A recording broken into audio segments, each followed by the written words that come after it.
네, 그래서 그 판결문에 이 사실관계 1번, 가로 1번에서 이렇게 돼 있는 거 여기다 징역 3개월 선고했다 여기까지 예, 징역 3개월 선고했다 똑같죠? 그대로 복부십니다. 복부 사실관계 그대로 갖고 왔고 심지어 날짜도 안 바꾸고 그대로 다 갖고 왔다. 자, 그 다음에 그래서 이제 문제를 여기다 이제 이렇게 덧붙인 거예요. 1심 판결하고 항소심 판결이 적법한지 여부 그리고 그 이유에 대해서 쓰랍니다. 그리고 1심 판결이 부적법했을 때 항소심 법원의 조치는 무엇이었는가, 이것도 다 이 문제를 만드는 것도 그냥 멋대로 만드는 게 아니고 다 대법원 판례에 있습니다. 판례에 있는 거 그대로 만드는 거예요.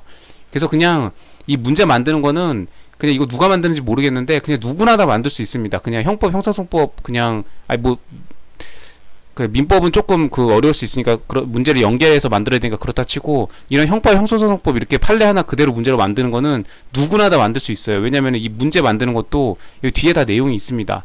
그렇게 해서 이 사건의 쟁점을 이렇게 정리를 하고 피고인에게 변호인 없는 때에는 그 해당 당의 사건이든 다른 사건이든 구금이든 뭐 어디 갔어 구속이든 다 똑같은 거야. 피고인 입장에서 보면 다 똑같은 거니까 피고인의 권리를 두텁게 보호하고자 하는 우리나라 대한민국 헌법 형사소송법 취지에 맞추어서 인정을 해주라 이거죠. 전원합의체 변경하겠다 이거고 진작에 이렇게 했어야죠. 당연한 거고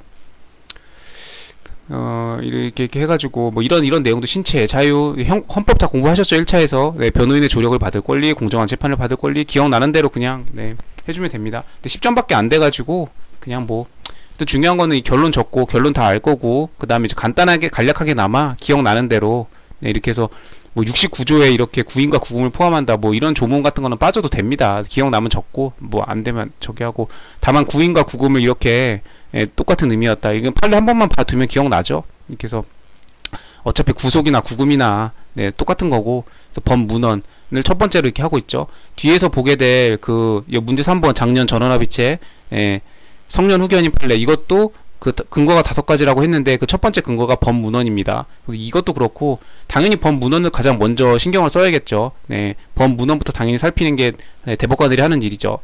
그렇기 때문에 법문헌 이렇게 따를 때 한정되고 있지 않다. 네. 그래서 이렇게 해서 길게 이렇게 근거가 다 있죠. 이거 다 적을 수도 없어요. 네, 10점밖에 안 되는 걸요. 네, 그렇게 해서 기억나는 대로 요약해서 적으면 됩니다. 네. 그러니까 어떻게 보면 참 별거 없어요. 네, 별거 없어요, 참. 네. 뭐 민법 같은 거는 막 그 뭐 이렇게 해서 저당권을 그 뭐 전세권에다 저당권을 설정했을 때 뭐 누가 먼저 알았고 뭐가 악이고 뭐 선이고 뭐 이런 거 따져가지고 뭐가 무효고 뭔 취소 사유고 뭐 일부 취소 뭐 별의별 법리가 많이 쓰여서 민법이 어려운 거지 뭐 이런 것들은 그냥 뭐 어려울 게 없잖아요. 그냥 예. 그렇기 때문에 이 문제를 판단하고 이렇게 해서 중대한 영향을 미친다. 네, 방어적 권리를 부여하고 있고 검사는 전문가의 도움 없이 이렇게 하기 힘들다. 검사는 사법시험을 패스하신 해가지고 판검사 임용되신 대단하신 분들이죠. 검사들은 수사기관이자 법률 전문가인 검사를 다 변호사의 자격이 있는 분들이죠. 판검사, 변호사 모두 다. 그래서 저도 답안지 이게 기억이 나서 이걸 썼어요. 구금된 상태는 더욱 그렇다. 뭐 이렇게 해가지고 위축되어 있다. 뭐 이런 내용들 다 기억나는 대로 쓰면 됩니다. 착착착착 결론 쓰고 근거 그냥 막 해가지고 뭐 목차도 필요 없습니다. 그냥. 어차피 그 목차 뭐 이런 거 관심도 없고 그냥 이런 단어들이 현출되어 있는지 얼마나 현출되어 있는지 보고 채점자들은 10점 중에 일단 결론 맞추고 근거 많이 썼다 그러면 뭐 8, 9점 조금 듬성듬성 썼다 그러면 6, 7점 결론 틀린 사람은 없겠지만 결론 틀렸다 그러면 이제 네, 그러겠죠. 뭐 0점에서 2, 3점 이렇게 받겠죠. 그래서 기억나는 대로 적어주면 됩니다. 네. 구속된 데 해당한다고 본다. 구금 상태에 있는 거나 똑같다. 네, 이렇게 해서 다 그런 얘기고 이유나 상황에 관계없이 모두 동일하다. 같은 얘기를 지금 그냥 길게 설명하고 있습니다. 적용 범위를 되도록 넓게. 네. 피고인이 약자이기 때문에 그렇게 해서 국선 변호인 제도가 뭐 이렇게 하고 있기 때문에 좋은 얘기 많이 적혀 있습니다. 피고인 입장에서 보면 전혀 다르지 않다. 해당 구속이나 별건 구속이나 다른 구속이나 뭐 형 집행 중이나 다 자유가 속박되어 가지고 국가의 내 신체의 자유가 구속되어 있는 건 다 똑같다 이거죠. 네.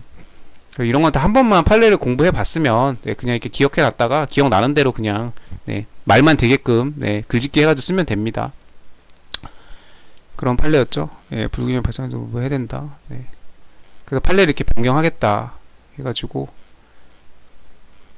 모두 무효이므로 항소심으로서는 이렇게 했어야 된다. 근데 이렇게 안 했다는 거죠. 그래서 이거를 대법원 판례에 지금 이런 부분이 있으니까 이거를 문제로 이렇게 낸 거예요. 그러면 이 1심 판결하고 항소심 판결이 왜 부적법한지 그거를 얘기해보고 그 다음에 1심 판결이 만약 위법하면은 항소심 법원이 그럼 어떻게 했어야 되는데, 여기 어떻게 했어야 된다고 지금 대법원이 대법관들이 지금 이렇게 판결문을 써놨잖아요. 이거 그대로 이렇게 문제로 낸 겁니다. 그럼 이제 역으로 제가 어제 얘기했죠. 지금 이 답을 아는 게 중요한 게 아니고 이미 이거는 이제 이미 끝난 것이니까 올해 만약에 합격을 하면 다행인 거고, 만약에 피치 못하게 내년에 다시 이제 시험을 봐야 될, 거의 1000명 가까이 시험 봐가지고 130명만 뽑으니까 다시 시험을 보게 될 사람들은 이런 것들을 요렇게 문제가 나오는구나, 요렇게 문제 구성을 하는구나, 별거 없네. 그러면 이제 내가 내년에 시험을 볼 때는 이게 똑같은 게 나오진 않겠죠. 다른 판례가 나오겠지만 판례 공부를 할 때 요런 것들을 눈여겨봐가지고 요렇게 문제를 이렇게 뒤집고, 그럼 우리는 이걸 보고 요렇게 답을 쓰고, 이게 이렇게 서로 돌고 도는, 이거를 빨리 캐치를 해가지고 자기한테 이게 맞게끔 준비를 하면 됩니다. 그렇게 해서 지금 이게 왜 지금 다 부적법해요. 지금 이게 1심 판결하고 항소심 판결 모두 지금 변호인 선임을 안 했잖아요. 다른 사유든 뭔 상태든 구금이 되어 있으면 변호인을 선임해줘가지고 해야 되는데 안 했다 이겁니다. 이게 33조 어디 갔어 이거? 33조 1항 1호에 보면은 피고인이 구속된 때 여기에 그 사유가 나와 있죠. 그래서 이거 조문 당연히 써줘야 되고, 이렇게 해서 구속된 다른 사건이어도 구속된 때에 해당하기 때문에 이때는 변호인을 선임해야지, 변호인을 선임 안 하고 이렇게 하면 변호인 없이 개정하지 못하죠. 그래서 내용 적어주고, 당연히 다 해서 무효고, 그래서 항소심은 이렇게 변호인을 있는 상태로 변호인 선임해 놓고, 그 변호인의 비호 아래서 피고인이 변호인의 조력을 받고 있는 그 상태에서 뭘 하든지, 뭐 진술을 받든지 증거 조사를 하든지 저기를 하라 이거죠. 변호인의 조력 없이 이렇게 했기 때문에 위법하다. 항소심은 이렇게 했어야 된다라는 겁니다. 그래서 앞으로 이제 판례 공부를 할 때 이런 게 문제로 나오겠구나, 내가 이 부분을 잘 주머니에 넣어놨다가 답안에다가 옮겨 써야 되는구나, 이렇게 해서 입체적으로 공부를 하면 되겠습니다. 일단 문제 2번, 피고인의 공소장 기재를 주소 송달했는데 1심 변호인 A가 피고인을 대리해서 송달 영수인 신고를 했답니다. 그럼 이제 송달 영수인을 신고를 해놨으니까 피고인한테 안 보내고 얘한테 보내면 되죠. 자, 근데 이건 어디까지나 1심이죠. 그래서 올해 판례가 있습니다. 이것도 5월달 판례. 이건 전원합의체는 아니고 그냥 올해 최신 판례죠. 이렇게 해가지고 소송기록 접수의 필요성에 대한 판단, 이렇게 해가지고 형사소송법 65조에 민사소송법 준용하라고 되어 있고, 형사소송법 60조를 보면은 송달 영수인에 대한 내용이 나옵니다. 이렇게 해가지고 신고할 수 있고, 다만 이 송달 영수인 신고는 그 신급에만 미친다, 1심에만 미친다. 그러면은 여기 지금 항소했잖아요. 그럼 이제 문제가 넘어갑니다. 항소심 법원은 이렇게 해가지고 하고, 항소심 법원은 변호인 A의 사무소로 소송기록 접수통지를 송달했대요. 이거는 1심에서만 효력이 있는데 항소심은 그러면 1심에 변호인 A 사무실에다 보내면 안 되는 거죠. 근데 지금 A의 사무소를 보내서 이게 위법하다는 겁니다. 그래서 상소 또는 이송을 받은 법원의 소송 절차에서는 항소심에서는 그 신고의 효력이 없다. 송달 영수인 신고의 효력이 없다는 얘기입니다. 그건 1심에서 끝났다. 변호인도 1심과 2심은 따로따로 선임을 해야 되듯이 송달 영수인 신고도 따로따로 해야 된다.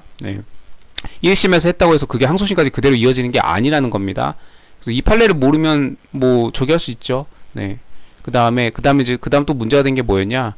그러면 지금 송달 영수인 신고에 효력이 없잖아요. 지금 변호인 A는. 근데 얘한테 소송기록 접수 통지서를 보냈으면은 피고인한테는 지금 안 보냈다면서요. 그러면은 지금 어디 갔어? 피고인한테는 안 보낸 상태에서 지금 변호인한테 송달도 적법하지가 않으니까, 이렇게 되면은 그 항소 이유서 기간이 진행하지가 않죠. 적법하게 그거를 송달을 됐어야, 소송기록 접수 통지를 했어야 그때부터 항소 기간이 진행을 할 건데, 그래서 이 20일 내에 제출을 안 하면은 그냥 저기 하는 건데, 지금 제출 기간이 지금 진행을 안 하는 거죠. 진행을 안 하기 때문에 항소 사건을 심판할 수가 없죠. 제대로 된 그 송달을 해 놓고 나서 그 다음에 기다려야지, 제대로 된 송달을 안 해놓고 그냥 항소를 심판하면 안 되죠. 그렇게 해서 지금 사실관계 똑같이 나오고, 이것도 역시나, 그래서 사실관계는 무조건 다 봐놔야 됩니다. 대부분 판례 원문에 중요한 판례들은 그렇게 돼 있고, 이러한 사실관계를 비추어 보면은 송달 장소가 아니고, 1심에서 한 송달 신고의 효력은 원심법원에 미치지 않는다. 원심법원, 그러니까 대법원 입장에서 원심법원을 말하는 겁니다. 이건 다 대법원 판례니까. 그러니까 원심법원, 항소심을 얘기하는 거죠. 항소심 법원에 미치지 아니하기 때문에 피고인 1에 대해서 지금 적법하게 송달이 안 됐다. 그러면 지금 변호인 A에게는 지금 송달 영수인 신고의 효력이 없기 때문에 걔한테 항소심이 통지를 해봤자 이거는 의미가 없고, 그러면 피고인에 대해서 지금 소송기록 접수 통지가 안 된 상태에서